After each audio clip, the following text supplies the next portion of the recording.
The Growth Game, Strategies for Accelerating Audience Growth. Hello, everyone. My name is Tessa. I'm a marketing strategist with MoveTV. And I have Kai Allday, who is a business coach with MoveTV. And we're here to talk about audience growth. I mean, who doesn't need audience growth? Everybody always, I mean, if you're not thinking of it as audience growth, if you're just thinking of getting more leads, don't we all need more leads? Yeah. So we're going to talk about strategies for accelerating audience growth. And I love how Kai breaks this down really into 3 easy parts. And it could be more. We could definitely go into even more, but this is 3 essential. 3 options. 3 options. 3 options that you could definitely utilize at any given time. Yeah. So let's jump in. So, the past 2 weeks we've been doing the launch game. This week we are doing the growth game. And this is really one of those pieces that last week we got into about why you need to do this ahead of time, which is what we always find people doing. And we've been guilty ourselves. You wait until everything's perfect and then you launch. And really what we should have been doing all along in the background was growth. Right? Really figuring out how do we grow our audience so that when we launch, we're not launching to an empty field of people, right? Because if you build it, they won't come. 100%. I say that every show probably, but it's because I truly believe that is the case. And so, I mean, it is true because we're the same way. Let's just say everything we teach you because we've made the mistake and then we had to figure it out. And then ta-da, here we are. So exactly. Well, and I think that's one of the things that you mentioned, perfection. People want it to be perfect. And then they also think like, I can't grow if I don't have it all figured out. I can't grow my audience if I don't have my marketing plan. I don't have this, I don't have that. And yes, you need some of those things, but it's not dependent on it. Right. Right. So you can build your audience before you even have a product or service. 100%.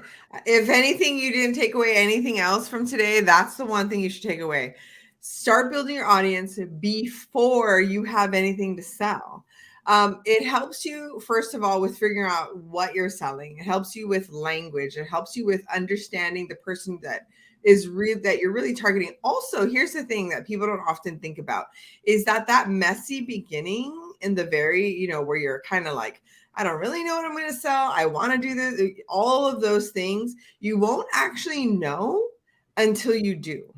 And it's not something where you're just sitting there and you're like, I'm just going to think through this enough. Like, no, you can't. You have to experience it. Yeah. You have to experience and talk with your audience and really, I mean, we've done beta programs for quite some time because we think something is going to be so popular when we say it one way and it's completely turning off the audience. You're like, wow, I can't believe that didn't work.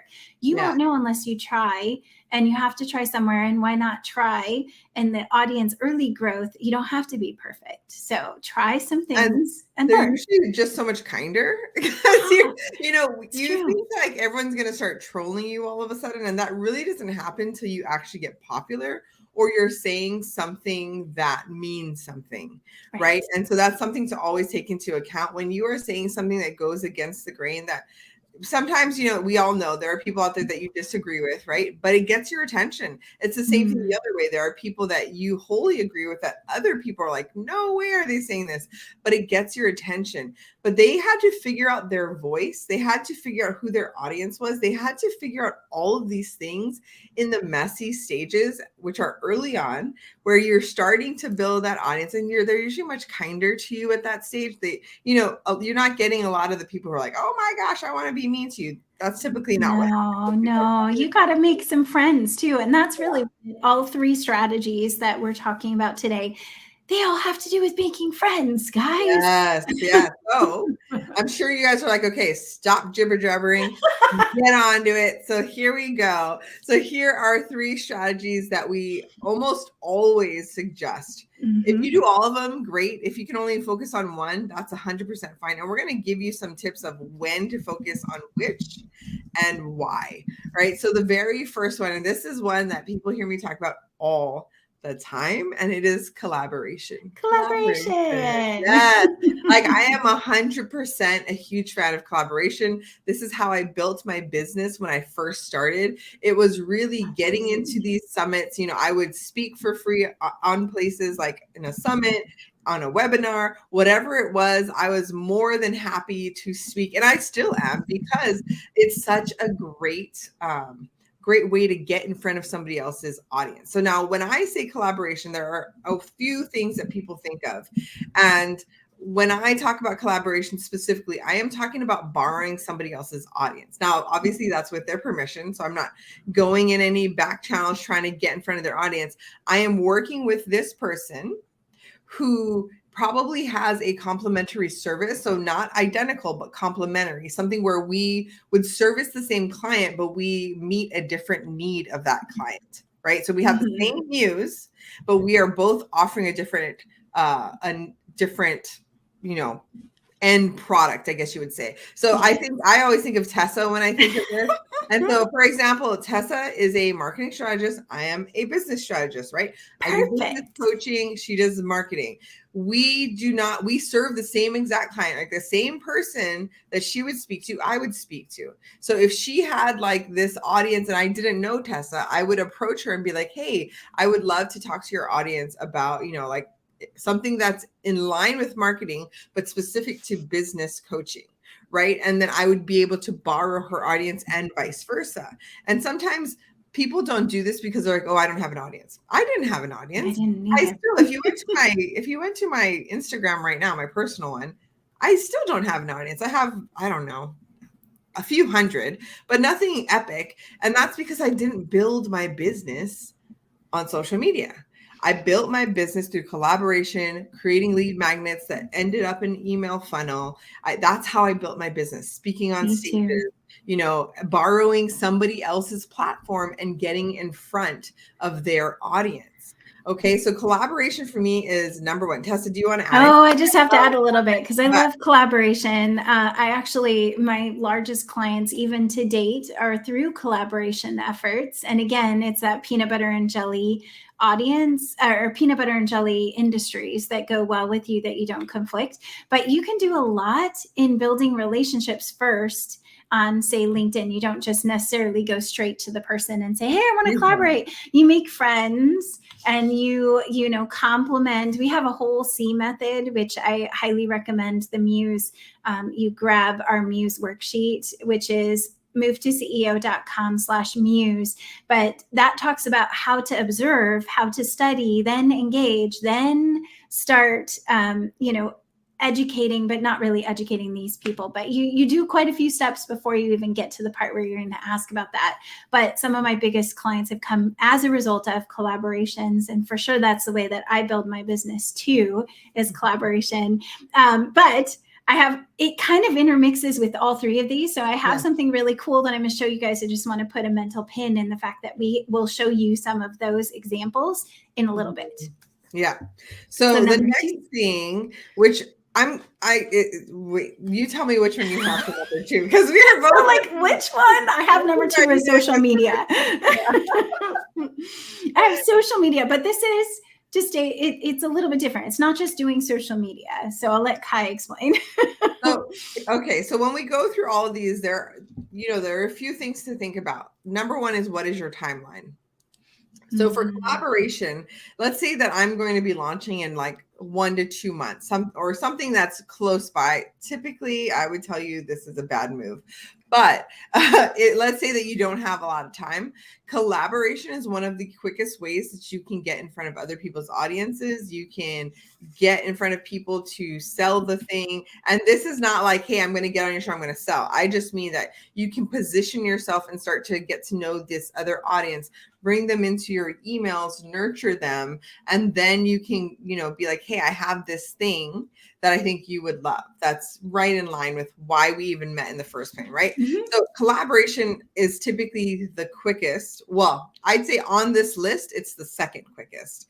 Yeah.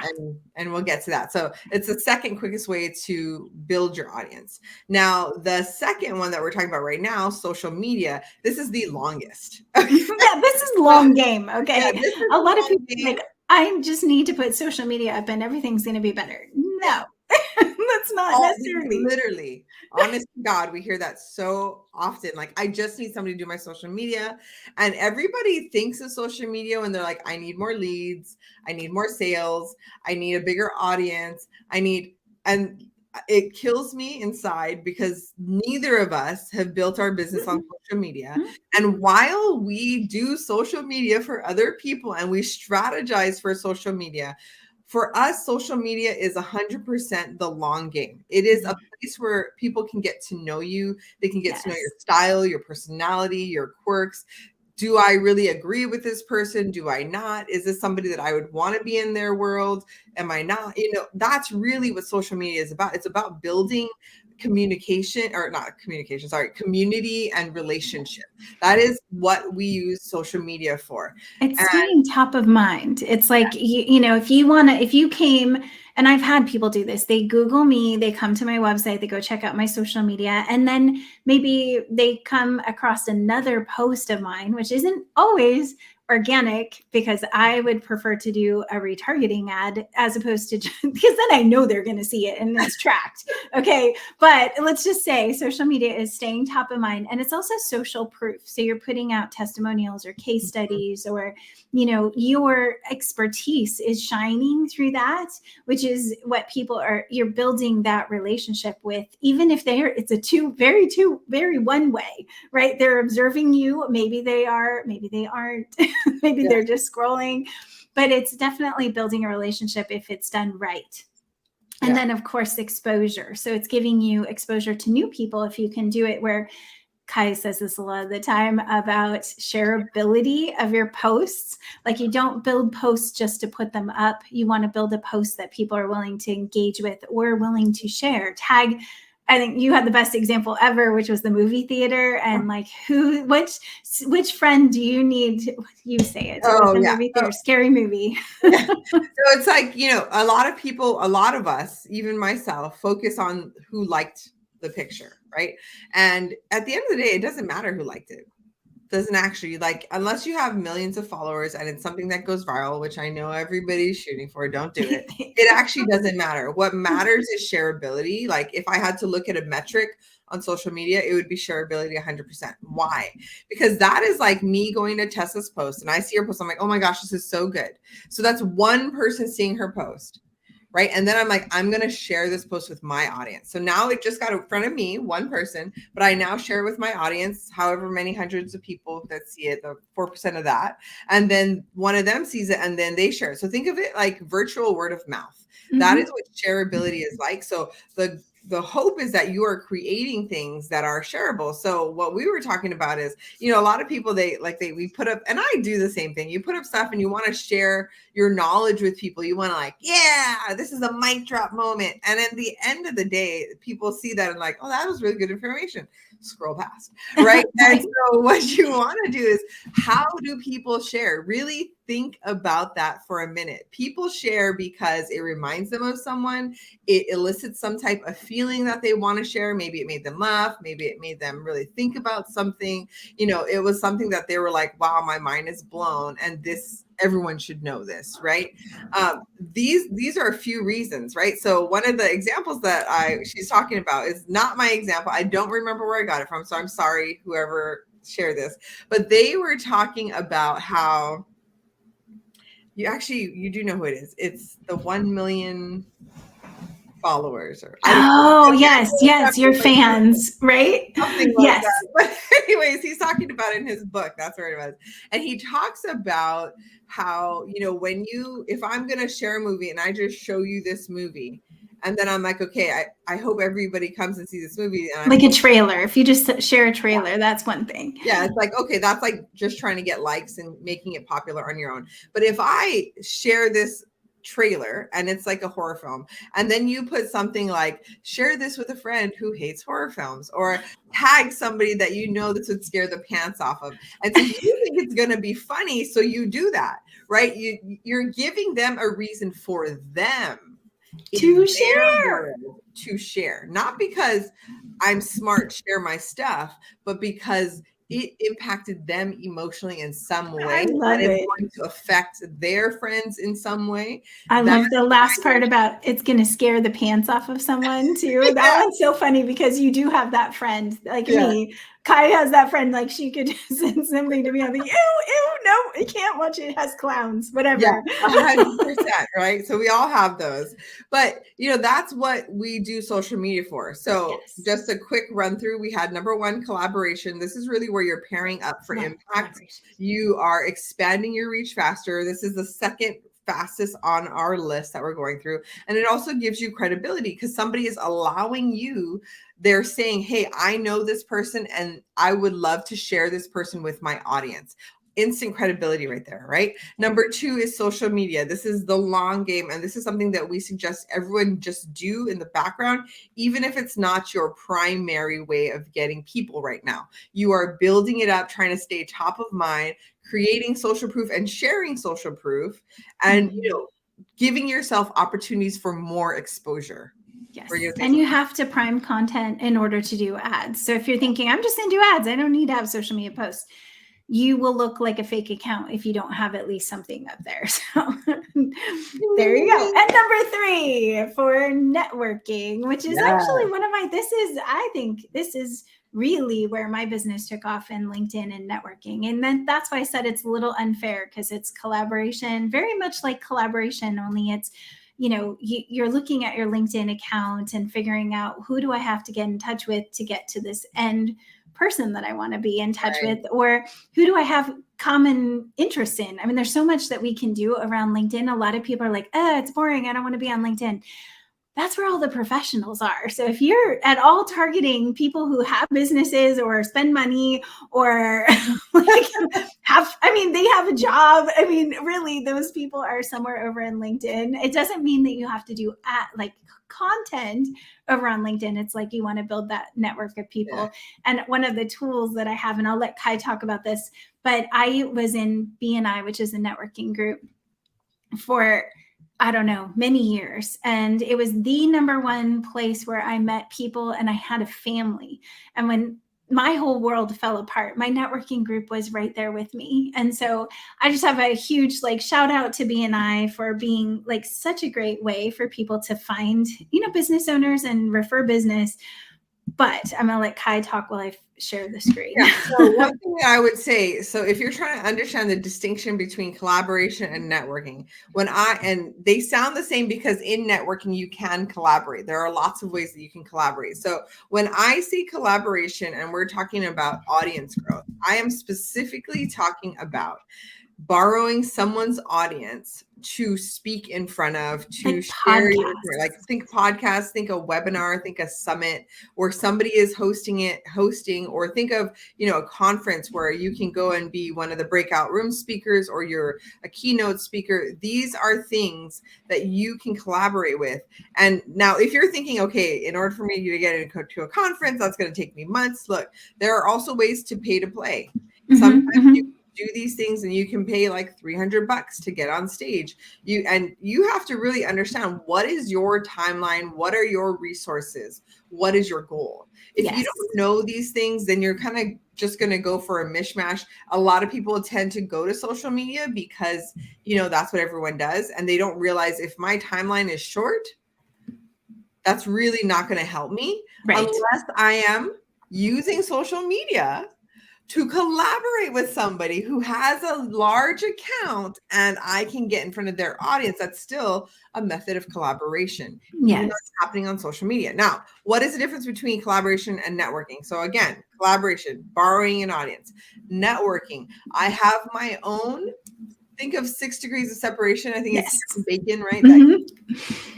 You are looking at who you can network with or ask. This is why it's fastest.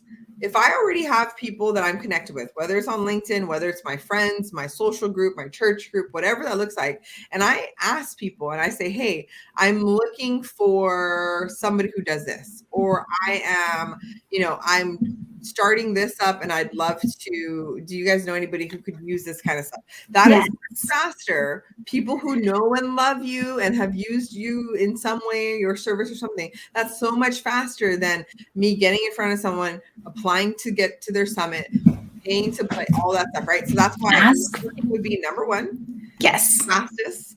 Number two would be collaboration. Social media. Three is the long game.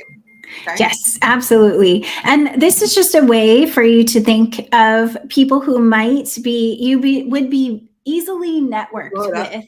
Oh, yes. She's like, yes, I want to see more. I'm like, I don't know.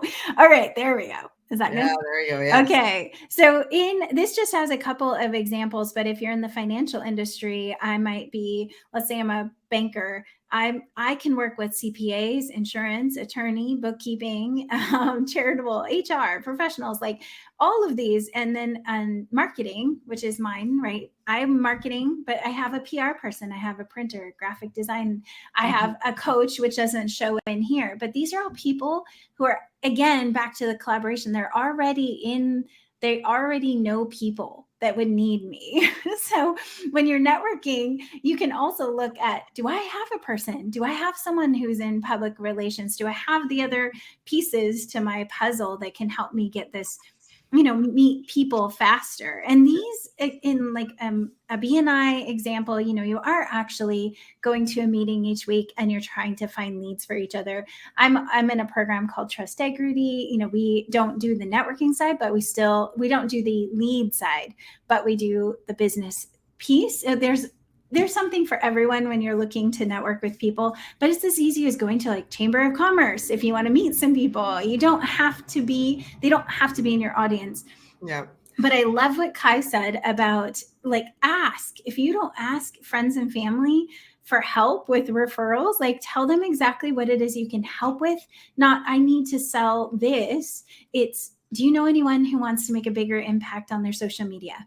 Do you know someone who is creating awesome content, but is overworked and doesn't, can't do the social media on their own, like whatever it may be, but tell it in a way that makes them think of a specific person. Yes. So like the movie idea, right? For sure, Billy. Tag somebody who this would scare the pants off of. That is how you get somebody to think about a specific person, right? And so it's the same thing when you're networking. You're looking for specific people. Now, when, a huge way that people network, which does help you to grow your business quicker, is so for example, she just showed you the BNI contact spheres. So if you wanted to look that up, you can look it up. Yes, and that's I'll put the link to see, who are those peanut butter and jelly, as we say, industries. But it's also a great way to be like, okay, if this person is like, if I am a marketing strategist and I work with a website developer, this person might be getting in leads, I might be getting in leads, and we can actually share that audience and be like, hey, this is my person that I refer. This is my person that I refer. Now, this is something that works great when I remember I had this friend and she told me that in their networking group that they would have this sheet, and on the sheet, it had different things, right? And she actually did this for her own personal life. And she had like her favorite plumber, her favorite, CPA. She had all of these things. And every single time somebody asked her, she would always refer that one person, right? Yes. That one plumber that she could trust. So understand, when you're building these networks, it's not just like, hey, get my name out there and like, show me to your world, right? It's not about you showing off. It's about you showing up and bringing value. And reliability. Exactly. If somebody introduces you to someone and you follow through on the promise they made about you, they're more likely to introduce you to this person and that person. And even before we got on here, Tessa had someone from her Trust Equity group say, hey, and he always goes to her social media. He would be on that sphere. She would be social media, and he is always social media. Oh, Tessa, you need social media. Oh, Tessa, all the time. Right? So how can you be that too? Right? Yeah. And think of it that way. Okay. Yeah. Beautiful. Well, this is a lot of information on strategies on how to grow your audience to accelerate your audience growth. Yeah. So we hope that this has been helpful. And as you know, hit the bell so that you can get notifications when we go live, because we have lots more where this came from. And I'm always thinking of ways to give you guys resources. Like we have the Muse sheet you can pick up for free. We have a workshop coming up, and I'll make sure that that's in the post as well. That is movetoceo.com/SMS. So that's social media survival. If you're finding you're not able to survive the social media, or delegating is really hard, that's a wonderful workshop to get to lay the foundations for sure. Yeah. All we can't right. wait to see you guys there. Yay!